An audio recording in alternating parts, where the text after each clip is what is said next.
este día realmente es un día de celebración para nosotros.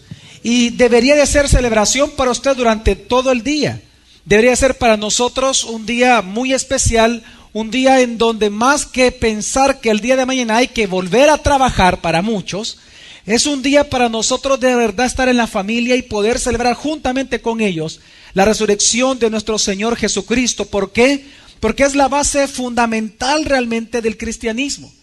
La resurrección de Jesús es lo que marca la diferencia entre nosotros como hijos de Dios y cualquier aspiración de cualquier religión en cualquier parte del mundo, en cualquier parte de la historia de la humanidad. Realmente la resurrección de Jesús es lo que marca que Jesús realmente es quien dijo ser durante 33 años y medio. Realmente la resurrección es el fundamento de nuestro cristianismo. Realmente, mire, nuestro cristianismo, su fundamento no está ni siquiera en las obras de Jesús, ni siquiera está en la muerte de Jesús.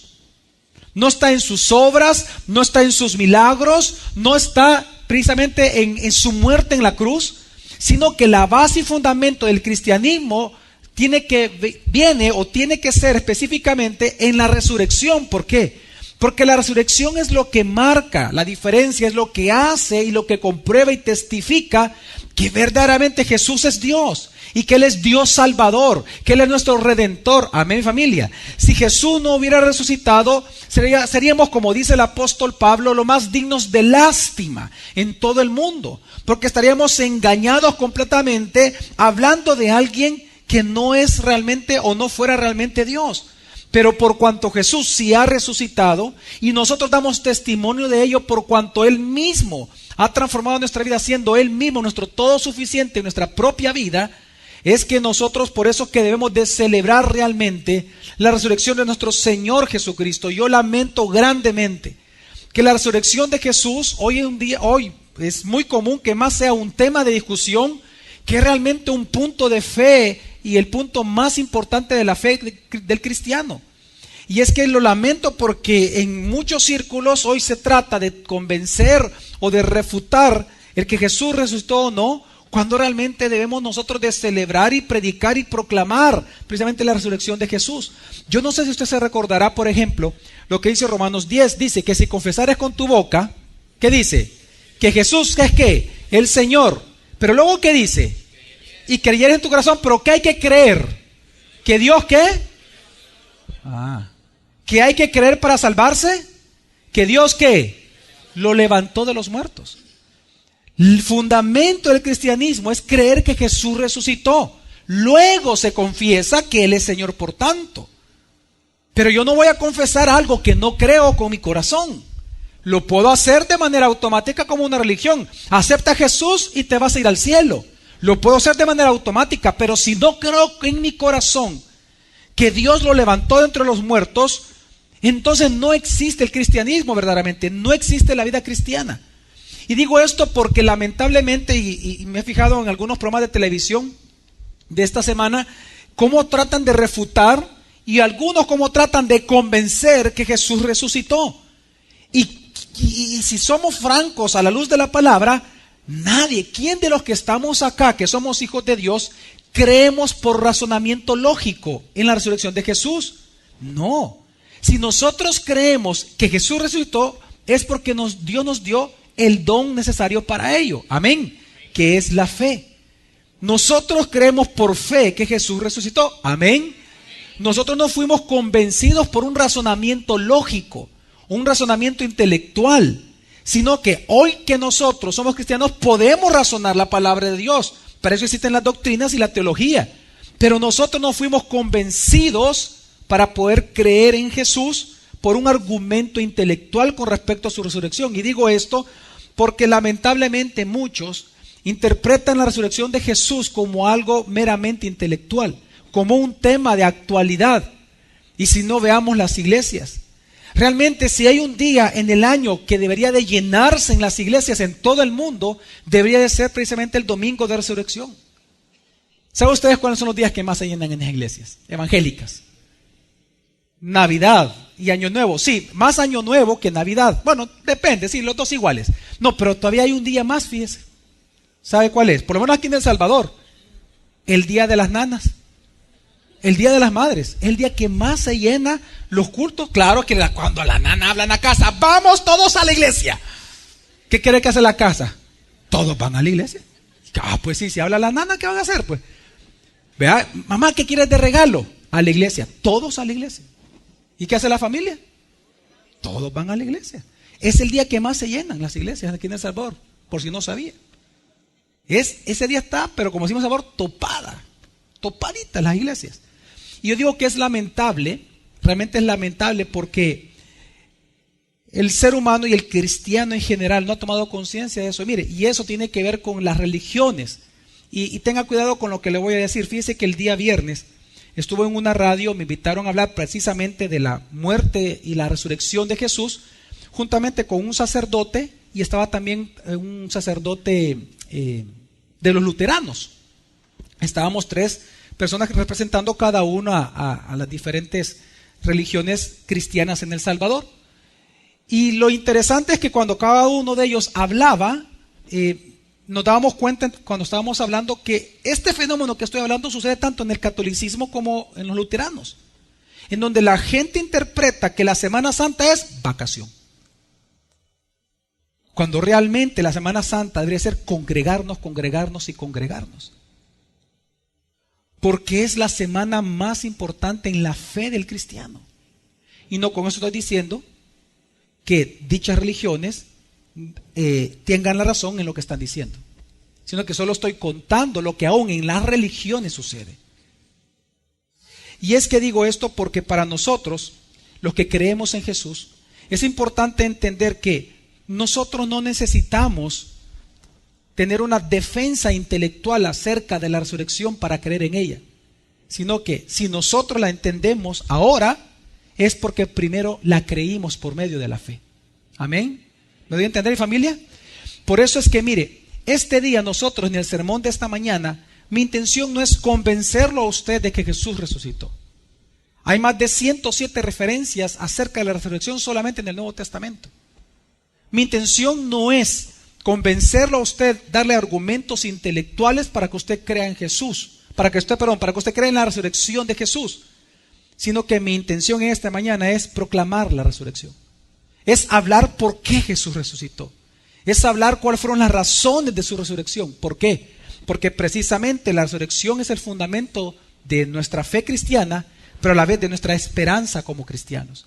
Y es que, mire, si nosotros somos bíblicos, nos vamos a dar cuenta que realmente todos los creyentes, tanto del Antiguo Testamento, que creyeron en la promesa mesiánica, como los creyentes del Nuevo Testamento, los que ya creen en Cristo Jesús, si nos damos cuenta, todos siempre han creído en un Dios que es el Dios de la resurrección. Nunca ha habido una duda con respecto a eso. Por ejemplo, leemos en el Salmo 49, versículo 15, y vamos a leer ciertos versículos a manera de introducción solamente para entender que en la Biblia la resurrección es algo común. Nosotros no dudamos de la resurrección, no dudamos de que Dios tenga el poder para resucitar a alguien, por el contrario, porque nosotros entendemos y sabemos por fe y creemos que Dios tiene el poder para resucitar, es que nosotros guardamos la esperanza de la resurrección después de la muerte. Amén, mi familia. Por ejemplo, ¿qué dice el Salmo 49, versículo 15? Dice: pero Elohim redimirá mi alma del poder del Seol, porque me llevará consigo. Porque Elohim redimirá mi alma del poder ¿de dónde? Del Seol. ¿Por qué? Porque me llevará consigo. Es decir, aún el mismo salmista estaba convencido que después de su muerte, por cuanto él era creyente, él se va a ir precisamente a la presencia con Dios. ¿Me voy a entender, mi familia? Jamás en la Biblia ninguna persona creyente dudó de que Dios es Dios de resurrección. Oseas capítulo 6, versículo 2. Nos dará vida después de 2 días. Al tercer día nos resucitará y viviremos delante de Él. ¿Entiende usted? El mismo profeta hablaba en convencimiento personal y en convencimiento de su pueblo Israel que Dios nos va a resucitar después de la muerte. Isaías 26, 19. Tus muertos vivirán. ¿Qué dice Isaías? Tus muertos vivirán. ¿Por qué? Con mi cuerpo muerto resucitarán Despertad y cantad jubilosos, moradores del polvo. ¿Pero por qué? Porque tu rocío es rocío de luz. La tierra parirá a las sombras. ¿Entiende usted? En todas las épocas los creyentes todos han creído en la resurrección. Saben por fe. Desde el momento que creen en el Dios verdadero, automáticamente no tenemos que ser convencidos. Simplemente entendemos por fe que Dios es Dios de resurrección. Daniel 12:2 dice: y una multitud de los que duermen en el polvo de la tierra serán despertados, unos para vida eterna y otros para vergüenza y confusión eterna. Amén. Y es que si nosotros vemos en la Biblia, nosotros vemos que la Biblia sí demuestra al Dios de resurrección. Por ello nosotros vemos una vastedad de versículos que demuestran, son más de 100 solamente, más de 107 referencias solo en el Nuevo Testamento, acerca de la resurrección, de que Dios tiene el poder para resucitar. Y por eso es que nosotros vemos el testimonio constante en la Biblia. Por ejemplo, vemos en Primera de Reyes capítulo 17 cuando el hijo de la viuda de Sarepta, ¿se acuerdan ustedes? De la viuda de Sarepta, con Elías, el profeta. ¿Se acuerdan ustedes que después de que Elías la visita, qué pasó con el hijo de esa viuda? Se murió. ¿Y qué hizo entonces Dios a través de Elías? Lo resucitó. Lo mismo vemos que sucede con el hijo de la Sunamita en el capítulo precisamente de Reyes, de segundo libro de Reyes, capítulo 4, por manos de Eliseo. Que luego de que Eliseo la visita también a una viuda, viene ella, el hijo muere, viene y le presenta al hijo a Eliseo, y Dios a través de Eliseo lo resucita. Encontramos en Segunda de Reyes capítulo 13, se nos cuenta por ejemplo que accidentalmente, ¿se acuerdan ustedes? Que un cadáver cae en la fosa donde se encontraban los restos de Eliseo, y dice la palabra de Dios que cuando este cadáver cae accidentalmente, porque lo que estaba pasando es que estaban enterrando a unas personas, y entonces enterrándolas se encuentran con que era la fosa de Eliseo. Entonces se dan cuenta que venían a atacarlos, y la gente tenía el muerto en sus manos, y cuando vieron que lo estaban atacando soltaron al muerto, y el muerto cae en la fosa. Y dice la Biblia que solo tocó los huesos de Eliseo y automáticamente esta persona revivió. Además dice que resucitó, volvió a vivir, dice la palabra. En Lucas 7 vemos que Jesús resucitó al hijo de una viuda. En Lucas 8, el siguiente capítulo, vemos que Jesús resucitó a la hija de Jairo. En Juan 11 vemos que Jesús resucitó a su amigo, ¿cómo se llamaba? Lázaro. En Hechos 9 vemos que Dios resucitó a Dorcas por manos de Pedro. Luego vemos nosotros en Hechos 20 que Dios resucitó a un joven llamado Eutico en manos de ¿quién? De Pablo. ¿Cuántos cristianos hay acá? ¿Y entonces por qué no me ayuda usted? Voy a comenzar otra vez, fíjese. En Hechos 9 Dios resucitó a un hombre llamado Dorcas por manos de ¿quién? No, de Pedro. Voy a comenzar otra vez, fíjese. Bye. En Hechos 9 Dios resucitó a Dorcas por manos de... Ahí está, sí, son cristianos entonces. En Hechos 20 Dios resucitó a un joven llamado Eutico por manos de Pablo. ¿Y qué pasó? ¿Qué había pasado con Eutico? Se cayó de un tercer piso precisamente porque estaba escuchando a Pablo. Pablo predicaba horas, con que aquí predicamos hora y 20. Pablo predicaba casi 3 horas, 4 horas. Y él estaba predicando, era de madrugada, y el cipote estaba en una ventana y se duerme. ¿Y qué pasó? Pulungún para abajo y se mata el pobre tipo. Viene Pablo, va y se recuesta él, y Dios a través de él lo resucita. En Mateo 27:52 dice que cuando Jesús murió, automáticamente él entrega su espíritu al Padre. Dice que muchos sepulcros fueron abiertos, y los muertos santos que habían muerto precisamente en el Antiguo Testamento fueron ¿qué? La palabra es resucitados cuando Jesús muere. Mire, yo puedo continuar así con muchas referencias en la Biblia acerca de la resurrección. Los cristianos, por fe, creemos en la resurrección. Amén. Y es que si nos damos cuenta, Dios en toda la Biblia se presenta como el Dios de la resurrección. ¿Por qué Abraham tuvo el poder, o más que el poder, tuvo el deseo de querer sacrificar a su hijo? ¿En dónde radicaba la esperanza de Abraham? En que Dios era suficientemente poderoso para resucitar, devolverle a su hijo de las cenizas. Él lo dice Hebreos capítulo 11, lo vamos a leer. Hebreos 11 del 17 al 19 dice: por fe Abraham. ¿Cómo? ¿Cómo? ¿Por qué, mi familia? Por fe, no por un convencimiento intelectual. ¿Por qué? Por fe. ¿Qué creía Abraham? Habiendo sido probado, ofreció a Isaac, y el que recibió las promesas ofrecía a su unigénito, respecto al cual fue dicho: en Isaac te será llamada descendencia, pensando que Dios es poderoso para levantar aún de entre los muertos, de donde, en sentido figurado, también lo volvió a recibir. La razón por la cual un padre llamado Abraham ofrece a su hijo único, Isaac, en sacrificio para Dios, y lo iba a matar porque levantó el cuchillo y iba directamente a matarlo. Si él tuvo esas fuerzas para hacerlo, es porque él estaba convencido que al Dios verdadero al cual adoraba era poderoso para resucitar a su hijo si él quisiera. Jamás usted va a encontrar un creyente en Jesús que no crea en la resurrección. Todos estamos convencidos por la fe que Jesús ha resucitado. Por eso es que, una vez más, por eso es que en este día nosotros no vamos a hablar de que si Jesús resucitó o no resucitó, sino que lo que queremos hacer es alabar a Dios, entendiendo y explicando y buscando entender por qué Jesús resucitó. ¿Cuál fue la intención? ¿Qué es lo que Él logró con su resurrección? Y digo esto porque la resurrección, con todo lo que acabo de leerles, con todo lo que acabamos de entender o de recordar, más bien dicho, podemos darnos cuenta que el fundamento de nuestra esperanza como cristianos es la resurrección. Si usted no esperara la resurrección después de la muerte, a usted le daría miedo la muerte. Si usted hasta el día de ahora teme a la muerte, es porque usted duda de su resurrección. Y si usted duda de que usted va a ser resucitado, es porque usted duda de la resurrección de Jesús. ¿Me doy a entender, familia? El fundamento de nuestra esperanza ante las pruebas de la vida es la vida después de la muerte. Entonces, por eso es que nosotros en esta mañana vamos a hablar de eso. Mire, ¿sabe cómo vemos nosotros claramente el fundamento de nuestra esperanza? Hay un versículo bien importante en Job capítulo 19. Dice el versículo 25 al 26 lo siguiente: yo sé que mi Redentor vive. ¿Qué dijo Job?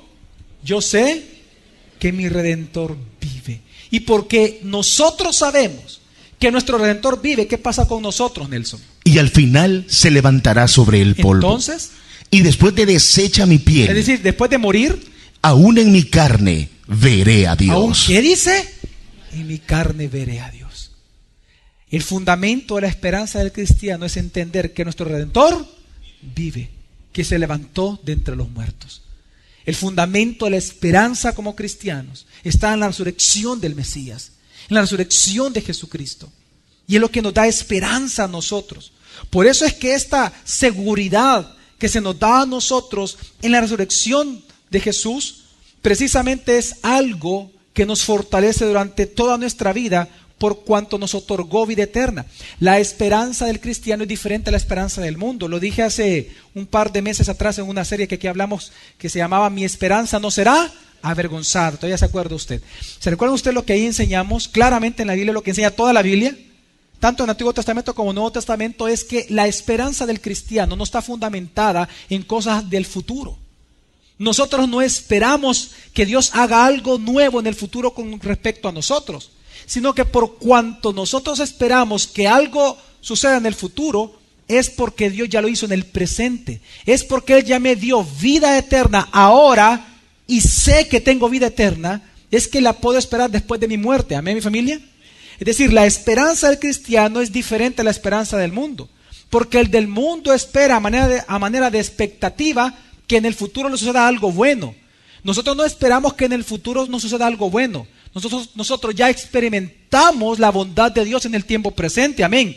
Y por eso es que esperamos que en el futuro Dios permanezca siendo fiel consigo mismo. Y ahí radica nuestra esperanza. Y menciono esto porque precisamente si nosotros creemos que vamos a resucitar después de la muerte, es porque ya creemos que Jesús resucitó primero. También lo dice el Salmo 73, versículo 24 al 26, sobre este tema dice lo siguiente: me guiarás con tu consejo, y después me recibirás en gloria. Y después me recibirás en gloria. ¿A quién tengo yo en los cielos? Y fuera de ti, nada deseo en la tierra. Mi carne y mi corazón desfallecen, pero la roca de mi corazón y mi porción es Elohim, para siempre. ¿Por qué la esperanza del salmista acá en el Salmo? ¿Por qué la esperanza del salmista es Dios? ¿Qué es lo que él ha experimentado en tiempo presente para que él espere en Dios en el futuro? Para que él siga esperando de la gracia de Dios en el futuro. Él dice, me guiarás con tu consejo y después me recibirás ¿cómo? En gloria. Es porque él espera y conoce y sabe de primera mano que Dios es Dios que resucita. Entonces luego él dice, ¿a quién tengo yo en los cielos? Y fuera de ti nada yo deseo en la tierra. Mi corazón y mi carne desfallecen, es cierto, pero la roca de mi corazón y mi porción es Elohim para siempre. Es porque confiamos en la resurrección, es porque conocemos al Dios que resucita, que nosotros mantenemos una esperanza de que en el futuro la misma gracia de Dios que hoy nos salvó es la misma gracia que nos va a sostener eternamente. Amén. Y ese es el fundamento de nuestra esperanza. Por eso es que el título del sermón de esta mañana es La esperanza que nace en la resurrección gloriosa de Jesús. La esperanza que nace en la resurrección gloriosa de Jesús. Por eso es que nosotros, más que hablar o tratar de convencer o de explicar intelectualmente, que sí se puede, claro que se puede, hay 3 bases fundamentales intelectuales en las cuales podemos demostrar claramente la resurrección de Jesús.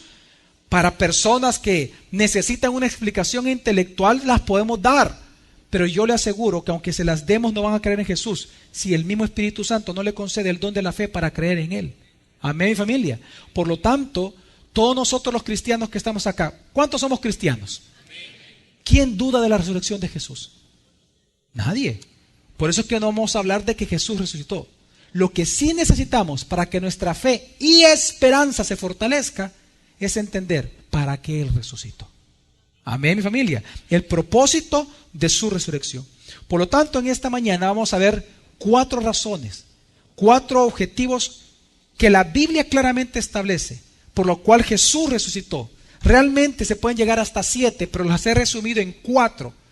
4 realmente razones por las cuales Jesús resucitó. Y la primera de ellas es para Él regresar al Padre y así glorificarlo eternamente. ¿A quién? Al Padre. Es que Jesús no solamente tenía que regresar al Padre, sino que Él anhelaba regresar al Padre. ¿Para qué? Para glorificar al Padre eternamente. Si había una razón fuerte por la cual Jesús tenía que resucitar, era para Él regresar a su Padre. Él tenía que regresar a su Padre. Él quería regresar a su Padre para darle gloria al Padre. Si Jesús no hubiera resucitado, el Padre no podría recibir gloria de ninguno de nosotros. Es porque Jesús resucitó que el Padre recibe gloria.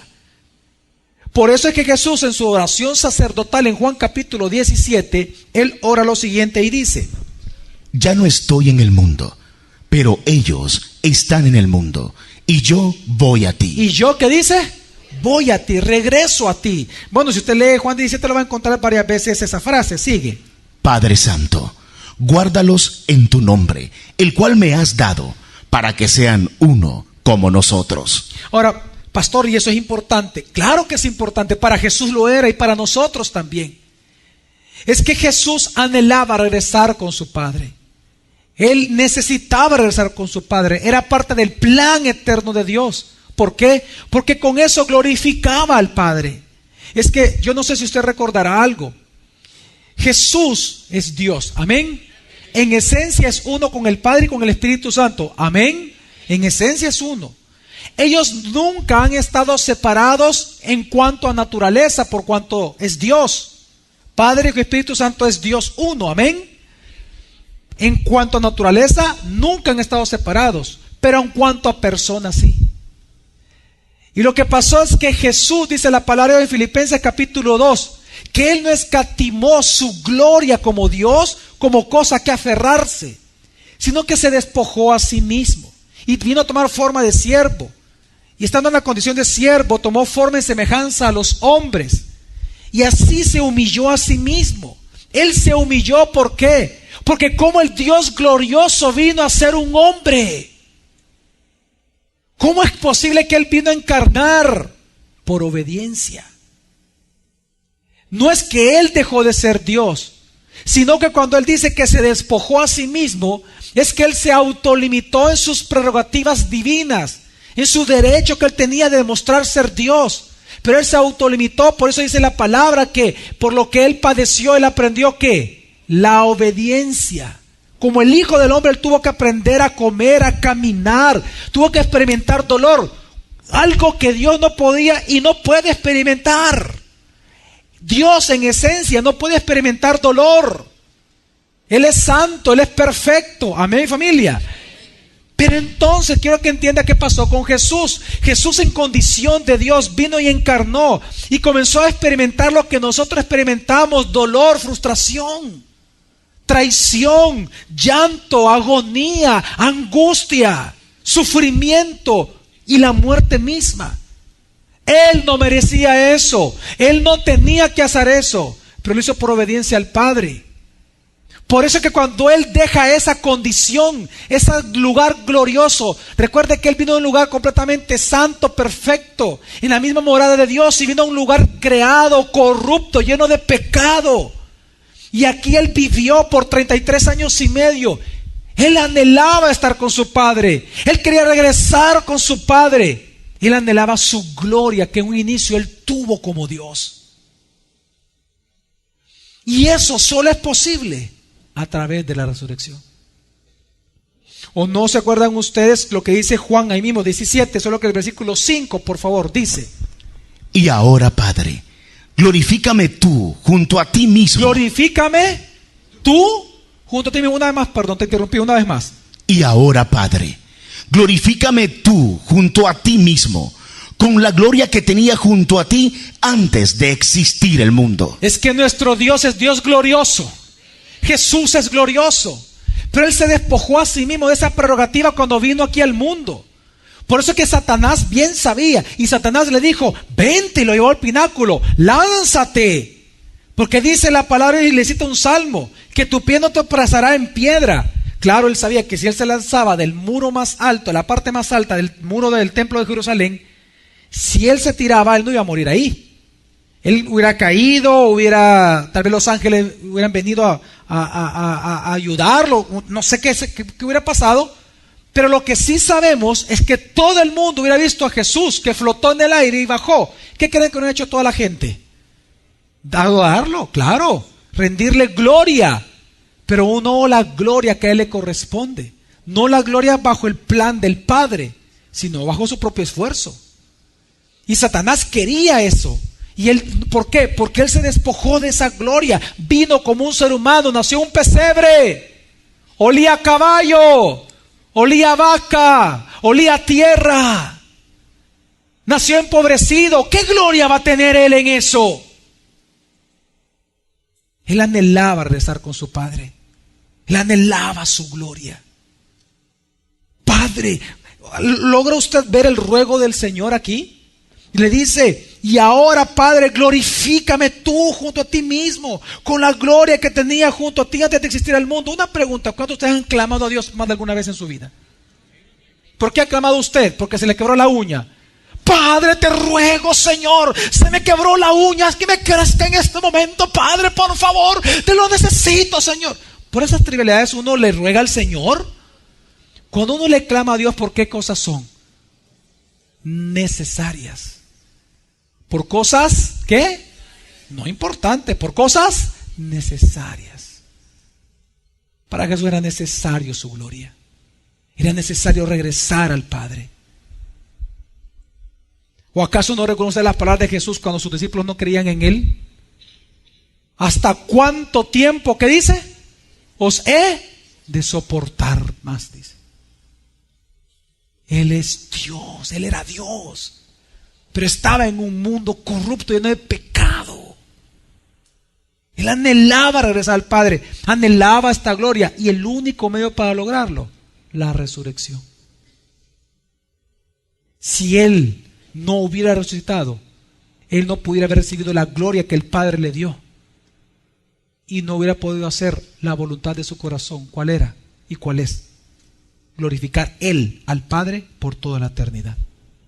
¿Cómo lo sabemos? Filipenses 2, del 8 al 11 dice la Biblia: y hallándose en la condición de hombre, se humilló a sí mismo al hacerse obediente hasta la muerte, y muerte de cruz, por lo cual Dios también lo exaltó hasta lo sumo y le dio el nombre que es sobre todo nombre, para que en el nombre de Jesús se doble toda rodilla de los que están en los cielos y en la tierra y debajo de la tierra, y toda lengua confiese que Jesús, el Mesías, es el Señor. Y toda lengua confiese que Jesús el Cristo, ¿quién es?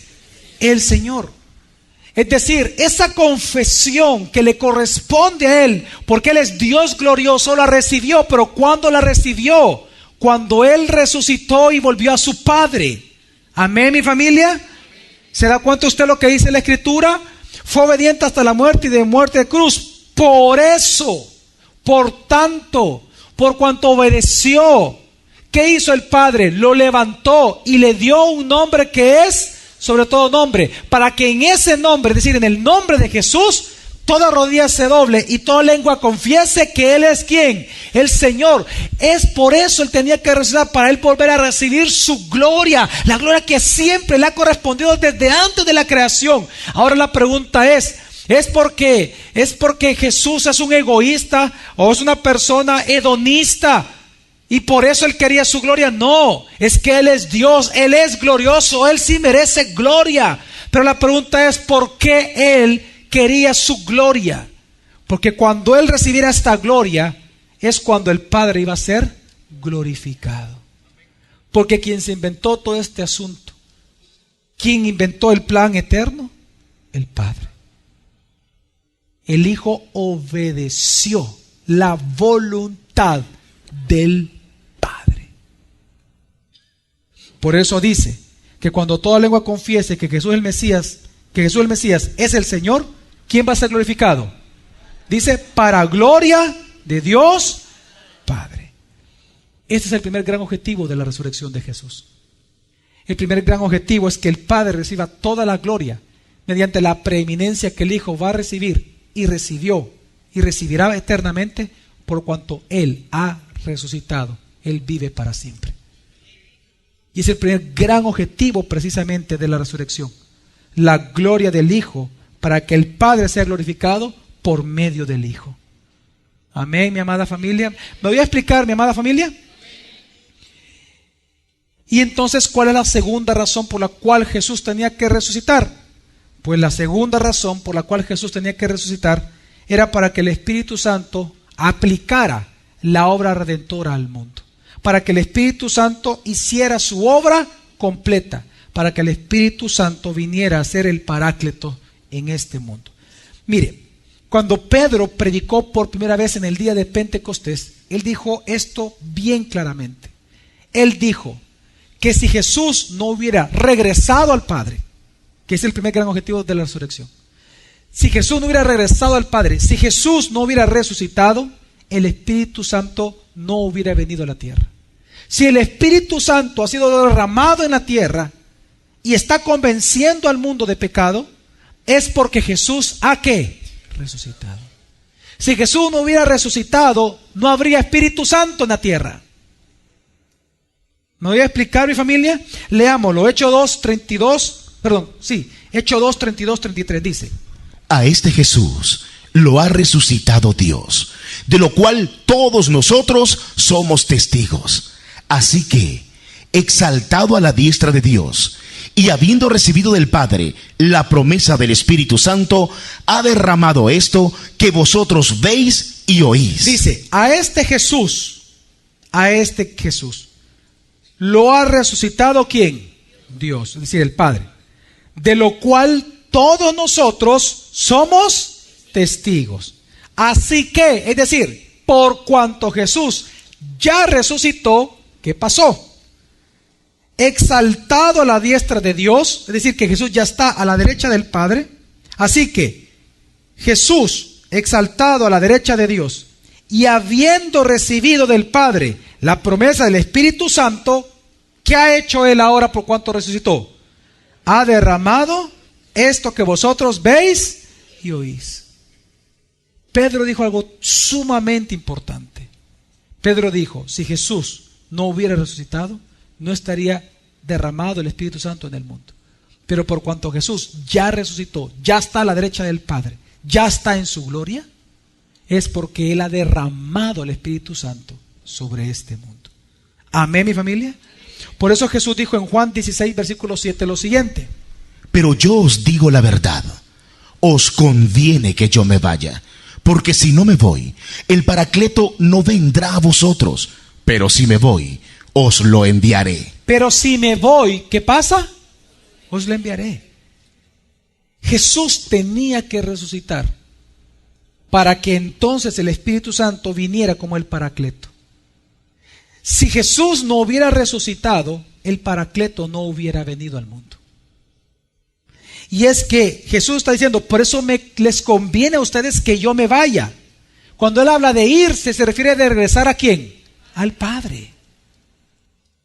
Es que Él está hablando de su resurrección exactamente. Nos convenía a nosotros la resurrección de Jesús para que el Espíritu Santo viniera como el Paracleto. Digan conmigo, como el Paracleto. Digan conmigo, como el abogado defensor. ¿Pero de quién? De Jesús. Lo he explicado varias veces, pero creo que es importante volverlo a entender. Nosotros muchas veces pensamos que el Espíritu Santo es el abogado defensor del cristiano. No. Él no fue enviado para defender a los cristianos. Él fue enviado para defender la deidad, el señorío, la preeminencia, la divinidad de Jesús en la mente y en el corazón de los humanos. Él vino a defender o a demostrar o a testificar que Jesús es Dios. Él es el abogado defensor de Jesús. Amén. Por eso se llama Paracleto, porque es el abogado defensor de Jesús. Nosotros los cristianos tenemos un abogado defensor en contra de las acusaciones de Satanás. Ahora, Satanás, ¿delante de quién nos está acusando? ¿Delante del Espíritu Santo? ¿Para que Él nos defienda? No. ¿Delante de quién? Del Padre.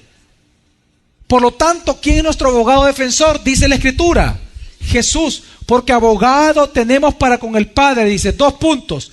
Cristo, Jesucristo, Cristo el Señor.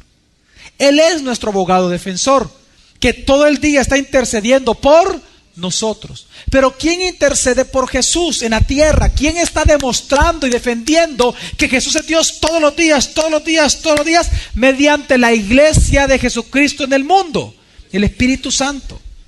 Entonces, lo que Jesús está hablando es que la segunda razón por la cual Él tenía que resucitar era para que viniera el Espíritu Santo, pero en su función ¿de qué? De Paracletos. Amén. Ahora, ¿cómo Él ejerce? ¿En qué momento Él ejerce esta función, pastor? ¿Cómo es que lo hace? Sigamos leyendo una vez más Juan 16, solo que leímos el 7, hoy vamos a leer el 7 al 11, dice así la palabra. Pero yo os digo la verdad, os conviene que yo me vaya, porque si no me voy, el Paracleto no vendrá a vosotros, pero si me voy, os lo enviaré. Y cuando Él venga... Y cuando Él, como Paracleto, Él va a hacer, digan conmigo, 3 cosas. ¿Cuántas cosas va a hacer? 3. Bueno, las está haciendo, 3 cosas. ¿Qué hace, Nelson? Redarguirá al mundo de pecado. ¿De qué? Y de justicia y de juicio. 3 cosas. ¿Redarguirá al mundo de qué? De pecado, de justicia. Iglesia, por favor, eso nunca lo olviden conmigo. De pecado, de justicia y de juicios. Solo los de este lado, este bloque de acá. Dígame, 3 cosas el Espíritu Santo hoy en día está redarguyendo a este mundo. ¿De qué? Este lado, hasta allá al fondo. ¿De qué? Nunca lo olvide, es el fundamento de su cristianismo. 3 cosas nos redarguye el Espíritu Santo. ¿De qué? Y de juicio. ¿Este lado de qué? De este lado, estos 2 bloques juntos. ¿De qué nos redarguye el Espíritu Santo por cuanto Jesús resucitó y lo envió al mundo? Nunca lo olvide. Hoy va a entender usted por qué no lo debe olvidar. Cuando Dios dice esto en la palabra, lo que Él está enseñando es lo siguiente: si Jesús no hubiera resucitado, el Espíritu Santo no pudiera está haciendo estas cosas ahorita. Él tenía que resucitar. ¿Qué significa esto, pastor? Sigamos leyendo y luego lo explico. Dice la palabra de Dios. ¿Qué significa esto? De pecado. ¿Por qué? Porque no creen en mí. De justicia. Porque me voy al Padre y ya no me veréis más. y de juicio, porque el príncipe de este mundo ha sido juzgado. Por eso es que luego de decir esto, Jesús viene y dice entonces del versículo 13 al 14. Pero cuando venga aquel, el Espíritu de la verdad, os guiará en toda la verdad, porque no hablará por su propia cuenta, sino que hablará cuanto oirá, y os anunciará las cosas que han de venir. Él me glorificará, porque tomará de lo mío y os lo anunciará. Dice, sino que hablará cuanto oirá, y os anunciará las cosas que ha de venir. Digan conmigo, Él me glorificará. La función del Espíritu Santo de ser enviado como Paracleto es para glorificar ¿a quién? A Jesús. Así como el Hijo glorifica al Padre, así el Espíritu Santo glorifica al Hijo. ¿Cómo? Siendo Paracletos. ¿Cómo eso, pastor? Haciendo tres cosas: redarguyendo al mundo, es decir, redarguyendo, verdaderamente ya si somos más doctrinales, redarguyendo a los elegidos y escogidos por Dios de tres cosas: de pecado, justicia y de juicio. ¿Por qué de pecado? ¿Por cuánto dijo Jesús? ¿No creen en mí? ¿Qué significa eso? Claramente la Biblia enseña lo siguiente, mi familia. Vamos a hablar de estos tres puntos que es importante, de las tres cosas que redarguye el Espíritu Santo como el Paracleto. Primero, de pecado. ¿De cuál pecado? De no creer en Jesús. La Biblia claramente establece que lo que condena a una persona al infierno es no creer en Jesús. Amén. Es el rechazo a Cristo lo que condena a una persona al infierno. Por eso Jesús dijo, yo no he venido, dice, a juzgar al mundo. Yo he venido a dar mi vida por él. Juan 3. ¿Se acuerdan ustedes? Y luego dice, pero aquel que no cree en mí ya ha sido ¿qué? Condenado. ¿Quién es el que ya está condenado? El que no cree en él. Mientras no se cree en Jesús, esa persona delante de los ojos de Dios está ¿qué? Condenado al infierno. ¿Por qué digo esto? Porque precisamente ese pecado de condenación, que es rechazar a Jesús, cuando a nosotros se nos es quitado, cuando somos convencidos de que estamos pecando, de no creer en Jesús, quien es Dios, cuando viene el Espíritu Santo y nos redarguye de ese pecado a través de la predicación de cualquier persona. Es decir, la primera gran función del Espíritu Santo como el Paracleto, y por lo cual Jesús tenía que resucitar, es que si Él no hubiera resucitado, entonces nadie sería convencido del pecado que nos condena, que es no creer en Jesús. ¿Por qué creen ustedes que al acto de evangelizar, cuando usted está evangelizando a alguien y esa persona no acepta su evangelio, es decir, el evangelio de Cristo, no acepta lo que usted le está predicando, ¿por qué la Biblia también le llama a ese acto de rechazo al evangelio de Jesús, le llama la blasfemia contra qué? Ahí está. ¿Por qué le llama la blasfemia contra el Espíritu Santo al acto, a la decisión de la persona de rechazar el mensaje del evangelio? Por eso, porque el Espíritu Santo es el testigo de Cristo en la tierra. Él mora en usted, en usted, en usted, en usted, en usted, en ti, en mí. Él es el testigo de Jesús. ¿En dónde? En la tierra. Por eso que cuando usted evangeliza a alguien, ¿quién es el que está obrando en el corazón de esa persona? ¿Usted? No, el Espíritu Santo. Pero si el Espíritu Santo está dando testimonio a través de su predicación, está dando testimonio a esa persona, y esa persona rechaza el evangelio, es decir, dice, no hombre, yo no creo que Jesús es Dios, hombre. En ese momento, ¿por qué se llama que es una blasfemia? Porque le está diciendo al Espíritu Santo que es un mentiroso. Yo no creo que Jesús es Dios, le puede decir a una persona. No me vengas con tus cosas, es tu religión, hombre. Yo practico mejor, por eso yo le oro a Buda, yo hago mis meditaciones, etcétera, etcétera. Pero no me vengas a mí a decir de que Jesús, que resucitó, que tú andas creyendo en esas tonterías, hombre. Esa es una blasfemia contra Dios. ¿Por qué? Porque el que dice todos los benditos días en todo el mundo que Jesús es Dios es el Espíritu Santo a través de su iglesia. Es el Espíritu Santo el que está dando testimonio que Jesús es Dios, Jesús es Dios, Jesús es Dios, Jesús es Dios. Entonces cuando alguien rechaza ese mensaje, le está diciendo al Espíritu Santo, ¿eres qué? Mentiroso. Es la blasfemia contra el Espíritu Santo. Por eso es que Jesús tenía que irse, porque Él yéndose, Él envió al Paracleto, para que Él, porque a Él le corresponde esa función, convencer a los elegidos de Dios, a los que van a creer en Jesús, ¿de qué? De pecado, por cuanto no creían en Él. ¿Me di a explicar, familia? Lo segundo que dice, ¿qué era lo segundo? Que el Espíritu Santo está redarguyendo al mundo. De justicia. Ahora, ¿a qué se refiere eso? Bueno, cuando Jesús murió, Él murió como el más injusto de los seres humanos.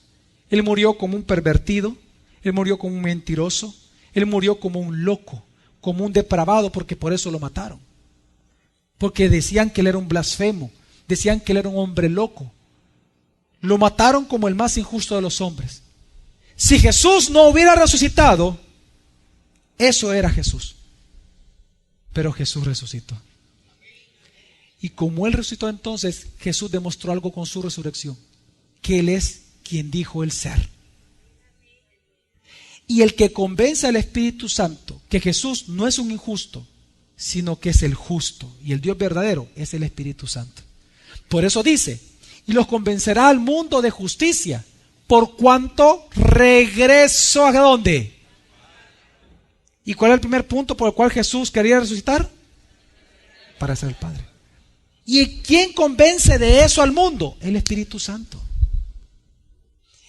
Por eso es que Jesús tenía que regresar al Padre, para que el Espíritu Santo viniera y convenciera al mundo de que Él regresó al Padre. Por lo tanto, Él es quien dijo ser. Y lo tercero, ¿qué hace el Espíritu Santo? Redarguye al mundo de juicio. Por cuanto, ¿qué dice? El príncipe de este mundo ya ha sido juzgado. ¿A qué se refiere eso? Lo siguiente. El Espíritu Santo es el que convence el corazón de la persona que cree que viene inminentemente la ira de Dios sobre este mundo. Es más, los apóstoles anunciaron el gran día de la ira del Señor. Yo creo en la ira del Señor. Y todos los cristianos creemos de que Dios va a venir un día y Él va a tener que juzgar a las naciones. Amén. Ok, ¿de dónde viene ese temor a Dios? Del Espíritu Santo. El Espíritu Santo es el que nos convence lo siguiente, que si el príncipe de este mundo fue juzgado en la cruz, amén, teniendo el poder que Él tiene, ¿cuánto más no van a ser juzgados los hijos del príncipe de ese mundo? Porque todos los que no creen en Jesús actualmente son hijos del, ¿qué dijo Jesús? Son hijos del, usted, si usted no cree en Jesús, usted es un hijo del diablo. No lo estoy ofendiendo. La Biblia lo establece. Ahora, todos los que estamos aquí y hemos sido salvados, antes éramos ¿qué? Hijos del diablo, claro que sí.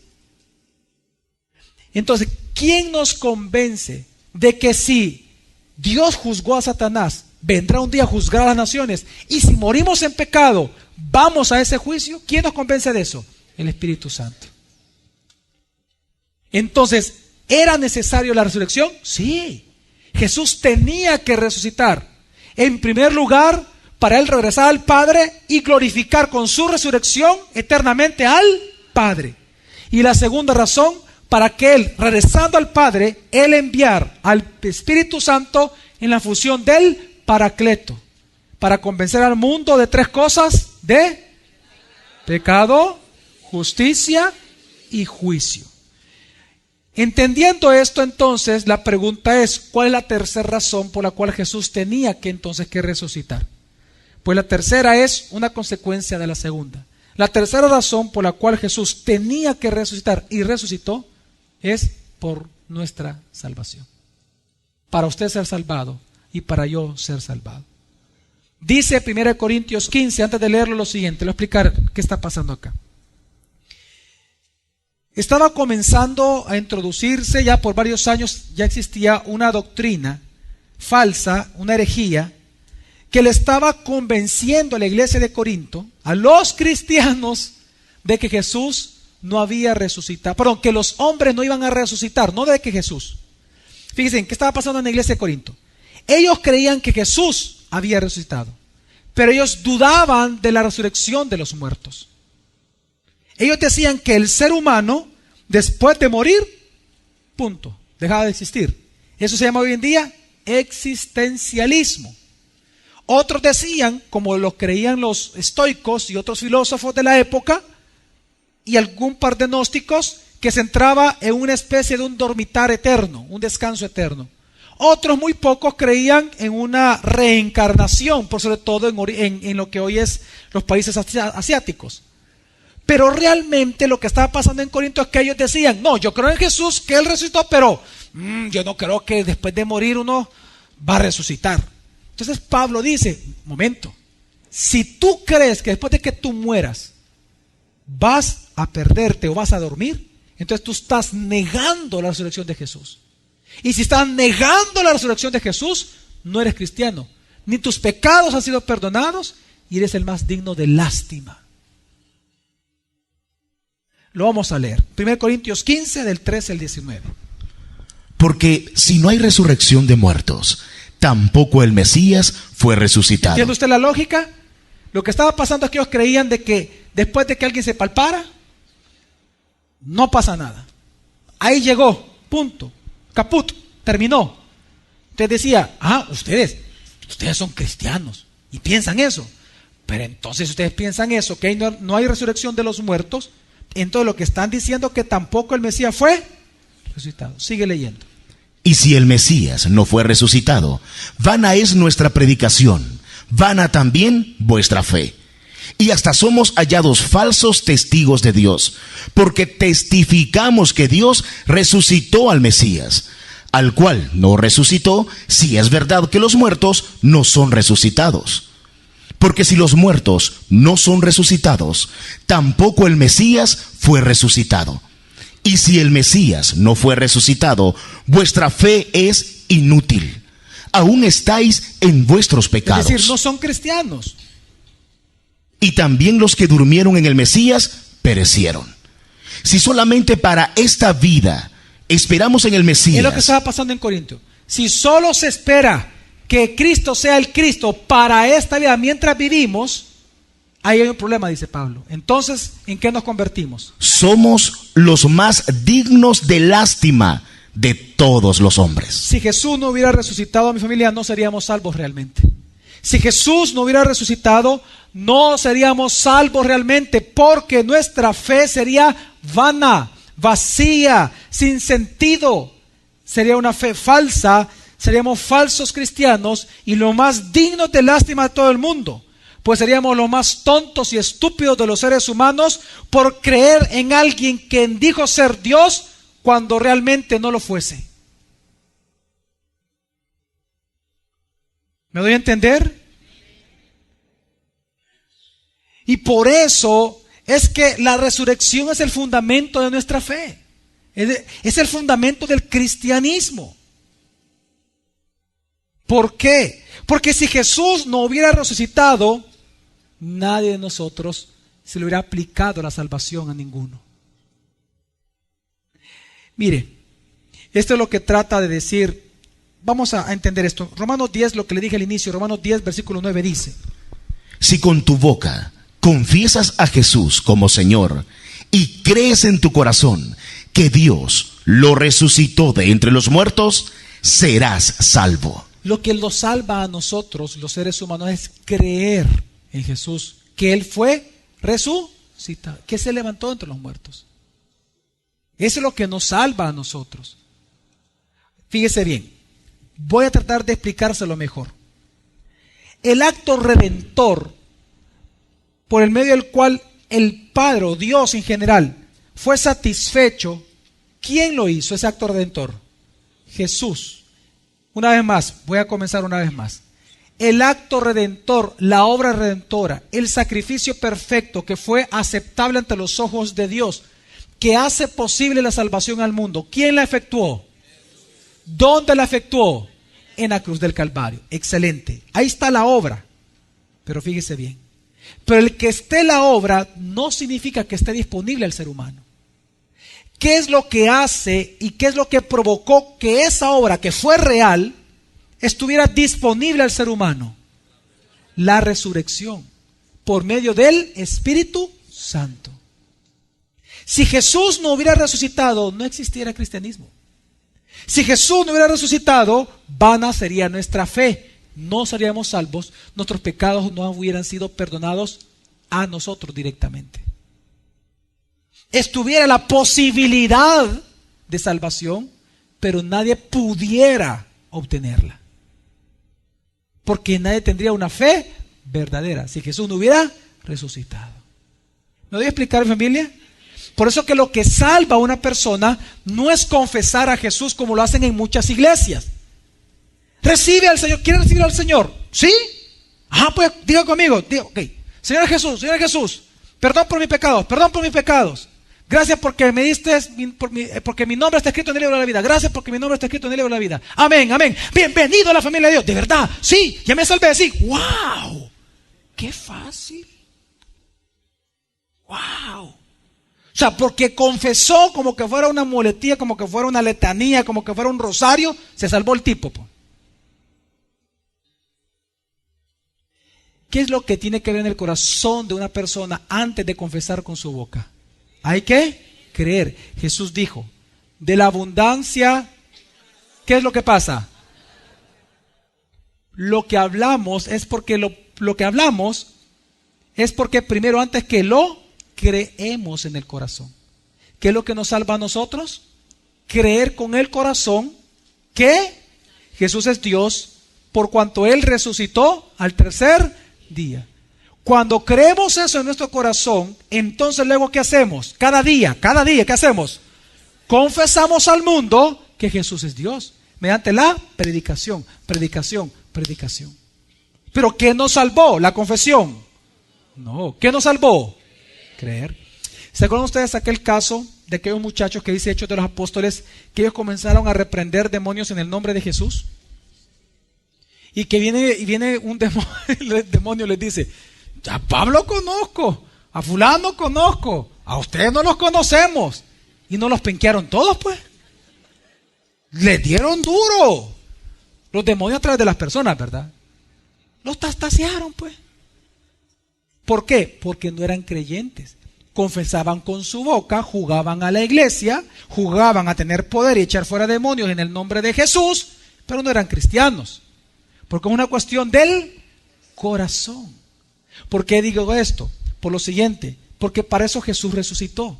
Jesús resucitó para que fuera disponible y aplicable a cada ser humano la redención que Él logró en la cruz, no en su resurrección.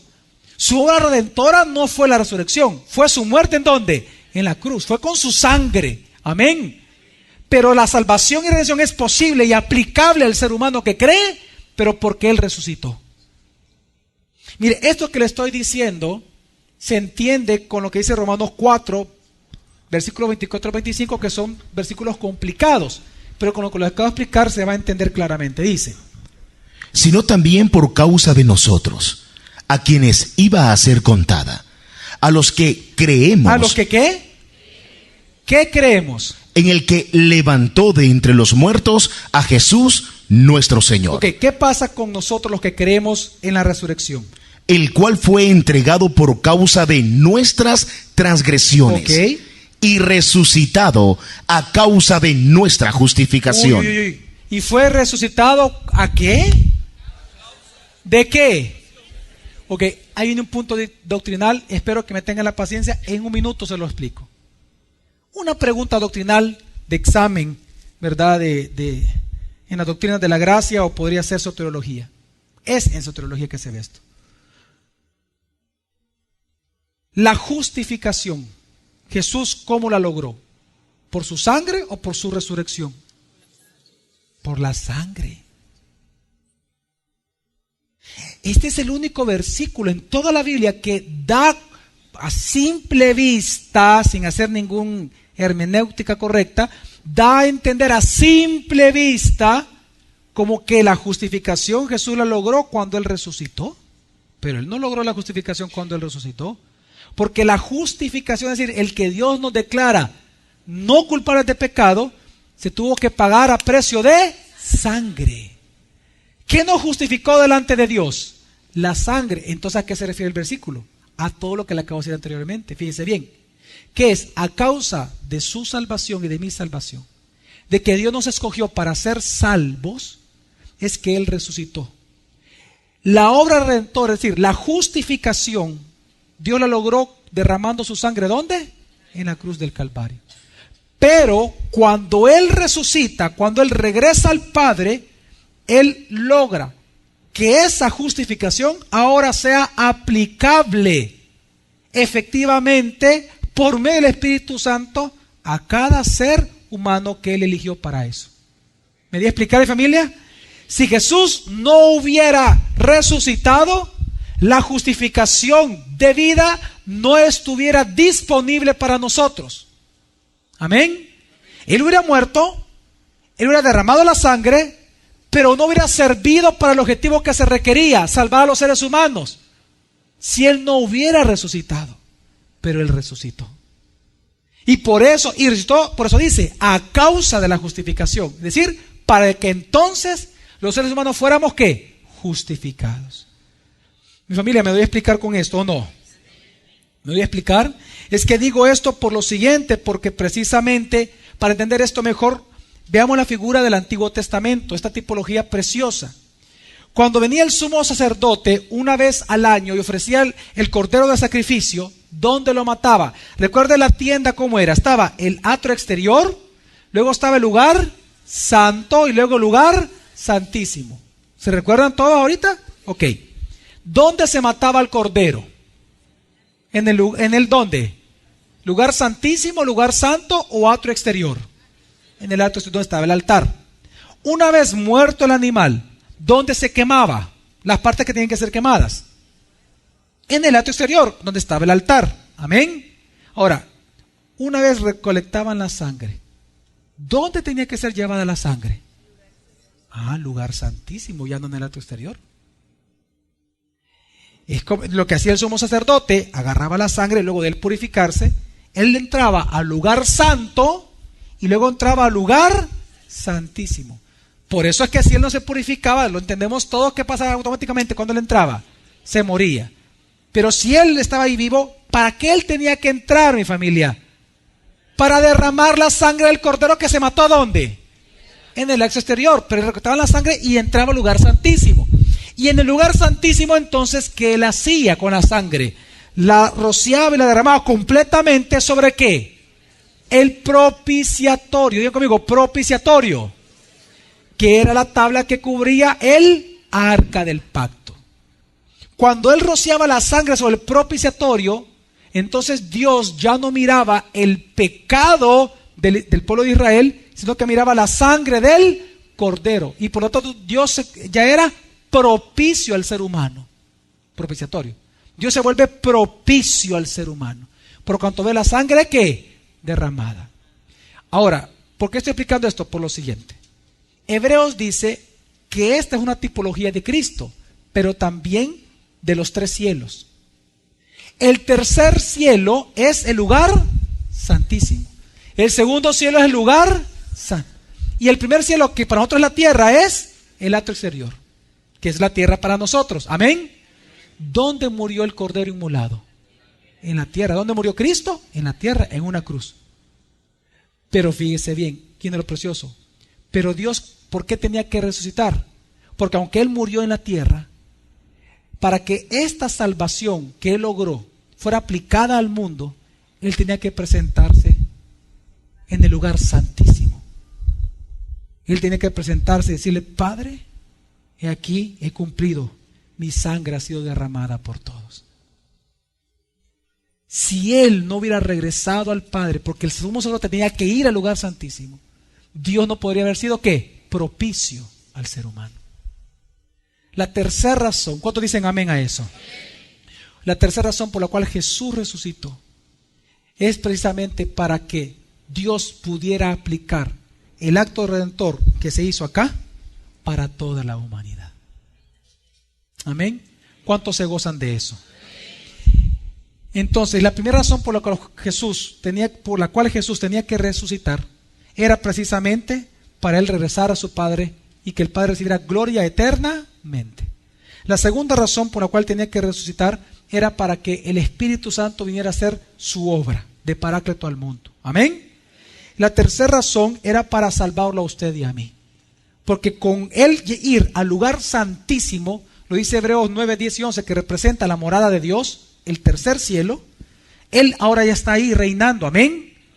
Por eso es que fíjense que en la oración del Padre Nuestro dice: haz tu voluntad aquí en la tierra como ya se está haciendo en el cielo. Es que él ya está en el lugar santísimo, ya se presentó ahí como sumo sacerdote, intercediendo por nosotros, y Dios es ahora propicio al ser humano, amén.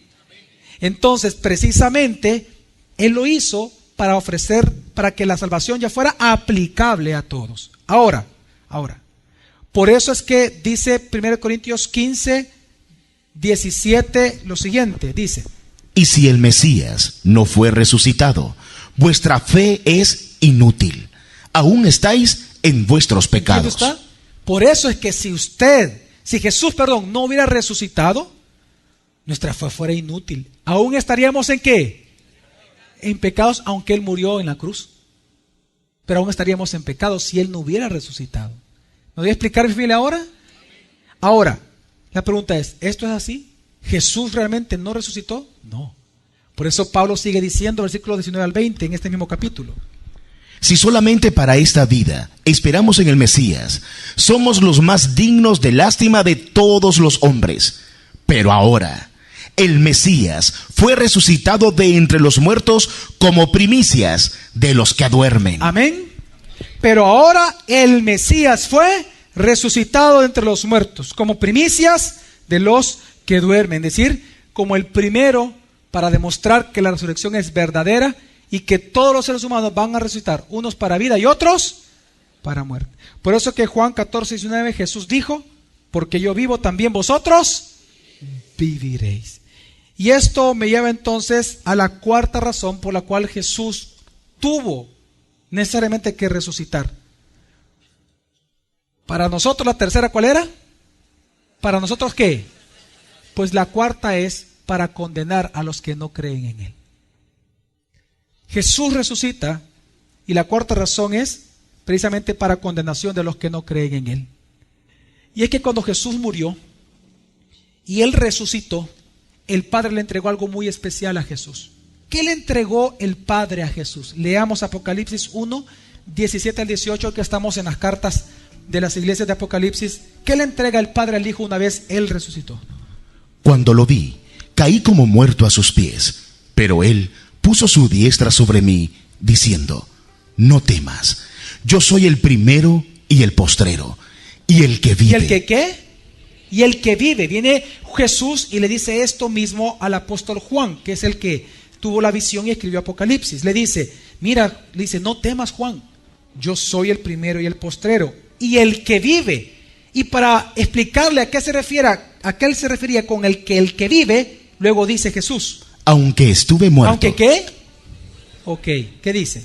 Pero he aquí, vivo por los siglos de los siglos. Y por lo tanto, porque Él resucitó de entre los muertos, ¿qué pasa? Y tengo las llaves de la muerte y del Hades. ¿De qué tiene ahora las llaves Jesús?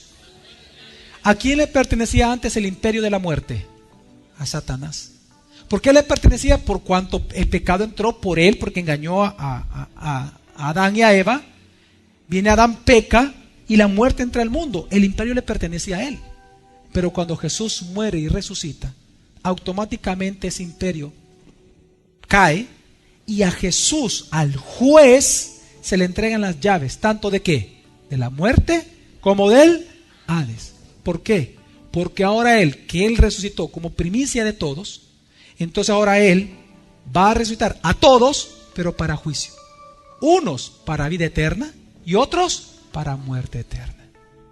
La cuarta razón por la cual Jesús tenía que resucitar era precisamente para Él poder juzgar al mundo y juzgar a los seres humanos que no han creído en Él y juzgarlos para muerte eterna.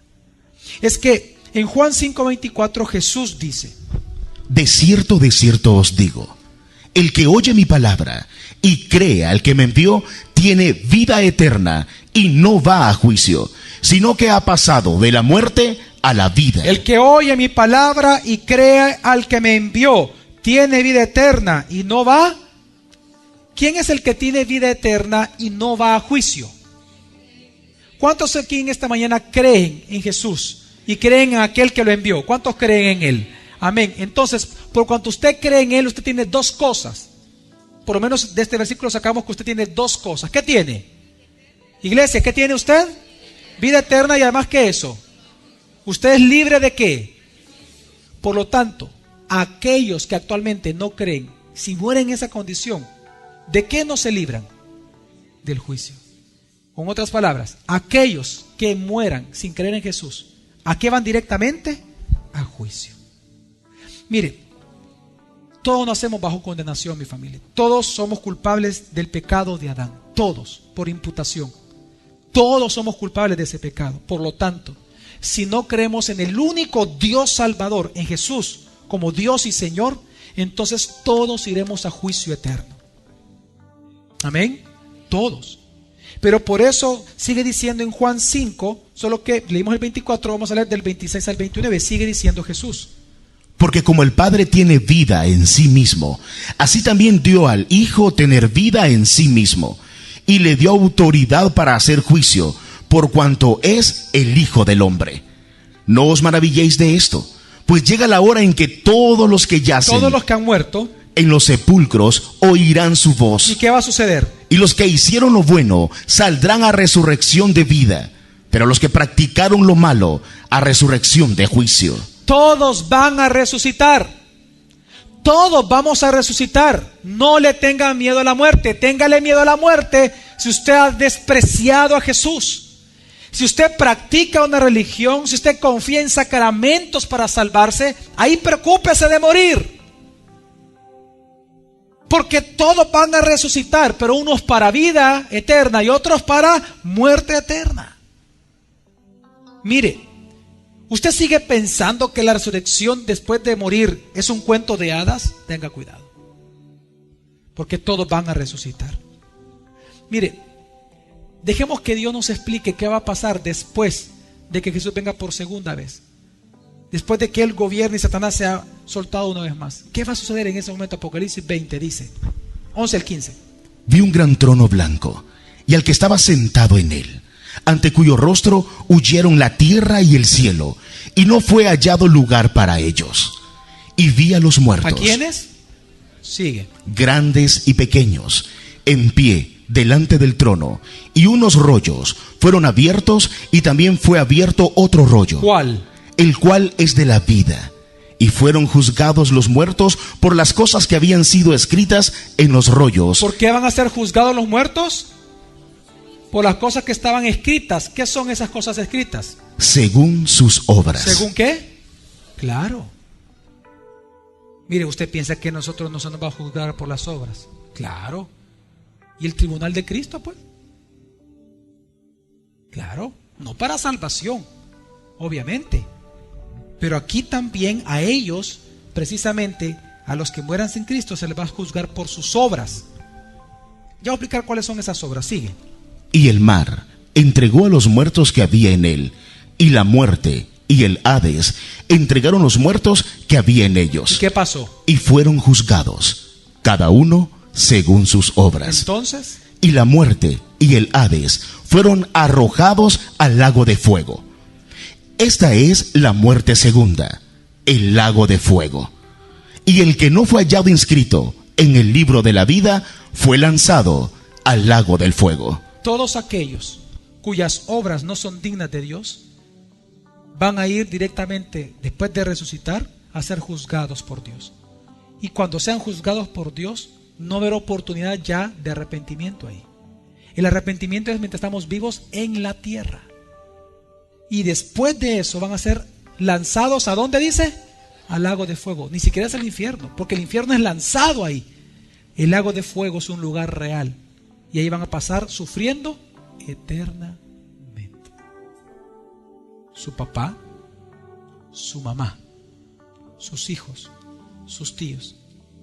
Si a usted le sigue valiendo evangelizarlos a ellos, usted puede ser cómplice de la muerte eterna de ellos, aunque usted no quiera. Si usted ha rechazado a Jesús, si usted sigue confiando en sus sacramentos, en su religión, pensando que sus buenas obras lo van a salvar, está equivocado. Porque cuando aquí habla de las malas obras, no está hablando de sacarle la lengua al vecino, hombre. No se trata del chisme. No. ¿Sabe cuál es la obra? Es que mire, los cristianos nos salvamos por una obra. Claro.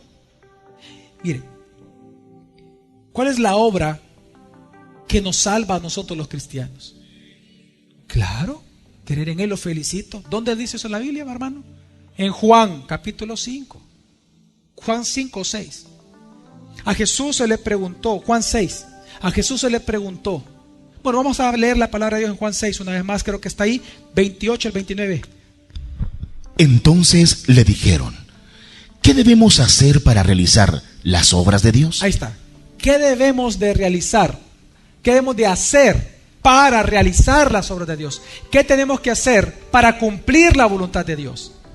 Respondió Jesús y les dijo: esta es la obra de Dios, la única que nos salva, que creáis en el que Él envió. ¿Entiende usted, mi familia?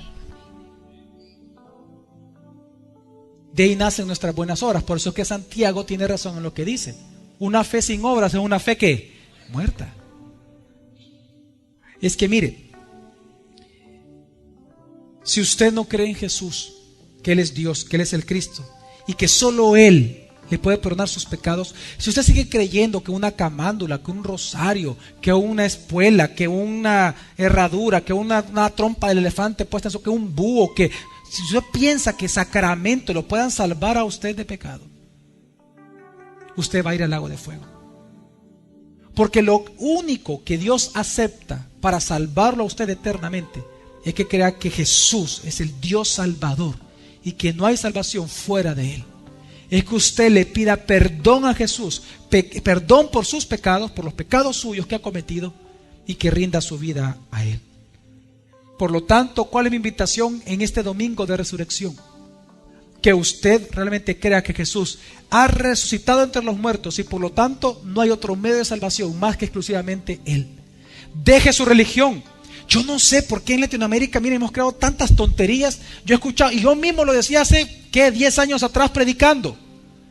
Acepte a Cristo, decía yo, bien me acuerdo, ahí están las prédicas grabadas. Acepte a Cristo, cree en Jesús. Mire, no es un cambio de religión, sino que le estoy ofreciendo una relación con Dios. Mire, ¿sabe qué? Qué tonto yo era. Porque si es un cambio de religión, claro que sí. Tiene que dejar su religión. Usted no puede seguir confiando en métodos humanos pensando que eso lo va a salvar, porque el único que tiene la autoridad, la soberanía por cuanto es Dios Salvador, se llama Cristo Jesús. Si usted cree en Él, mi familia, si usted cree en Él, usted se va a salvar. Una cuestión de fe, amén. Mire, si le dan un aplauso, déselo bien fuerte al Señor, no a medias. Mire, por lo tanto, en este día, domingo de resurrección, asegúrese que usted va a resucitar para vida y no para muerte. Porque todos van a resucitar, pero asegúrese de resucitar para vida. ¿Y cómo así? Crea en Jesús como Señor y Salvador de su vida. Pídale a Él ahora, en este momento, en su oración personal, perdón por sus pecados, a Jesús. Pídale en tercer lugar a Jesús que lo salve. Y por favor, deje de seguir cualquier otra religión y entréguese a Jesús, confíe en Él. Así que en esta mañana que hemos hablado de las razones por las cuales Jesús tuvo que resucitar, son 4. La primera, regresar al Padre para que el Padre fuera glorificado eternamente a través del Hijo. La segunda, para que el Espíritu Santo viniera a hacer su obra de redención, aplicar la obra de redención a nosotros. La tercera, para que la salvación estuviera disponible para todos aquellos que son de la fe en Jesús. Y la cuarta razón, para que Jesús pueda juzgar y condenar a los que no van a creer en Él. Mi familia, si usted entiende que Jesús resucitó, entonces usted va a entender que usted también lo va a hacer. Si usted cree que Jesús resucitó, entonces su esperanza se fortalecerá. No tenga miedo a morir. Hermanos, hermanas, no tengan miedo a morir. Ya en este año ya llevamos 3 personas, miembros de la iglesia, que han muerto. No tenga miedo a morir. Una hermana que servía, ¿te acuerdas, Gerald, en el Ministerio de Niños? ¿Qué edad tenía ella? 30 años, creo, 32 años. Murió de un cáncer fulminante. Ella se miraba muy saludable, sirviéndole al Señor, tuvo un dolor de estómago, se fue a revisar y lo que era un cáncer, ya estaba invadido todo su cuerpo. Exactamente 3 días antes de su muerte estaba sirviendo en la iglesia. Ella sabía que iba a morir. Estaba sentada atrás con una gran sonrisa alabando al Señor. ¿Por qué le va a tener miedo a la muerte a mi familia? Si usted cree que Jesús resucitó, pues ¿sabe qué? No se aguante, hombre. Alégrese del día que Dios se lo va a llevar. No se vaya a suicidar, vea. No, eso es pecado. Gócese. Gócese. Mi hija hace 2 años todavía, ¿te acuerdas, Gerald? Mi hija tiene 11 años. Hace 2 años me dijo: papi, yo quisiera morirme, me dijo. Hija, ¿y por qué decís eso? Le digo yo. La reacción de un papá, ¿no? Y me dice: quiero estar con Dios, papá. Quiero estar con Dios, me dice. Esa fe de un niño, ese convencimiento de que hay vida después de la muerte, es lo que nos da esperanza para vivir hoy. Jesús dijo, y con esto concluyo: en la casa de mi Padre muchas moradas hay. Si no, os los hubiera dicho. Voy pues a preparar lugar para vosotros. Y cuando me vaya y os prepare lugar, vengo otra vez y os tomaré a mí mismo, para que donde yo estoy, vosotros también estéis. Y a donde yo voy, sabéis el camino. El camino siempre ha sido uno solo. Su nombre es Jesús. Vamos a orar.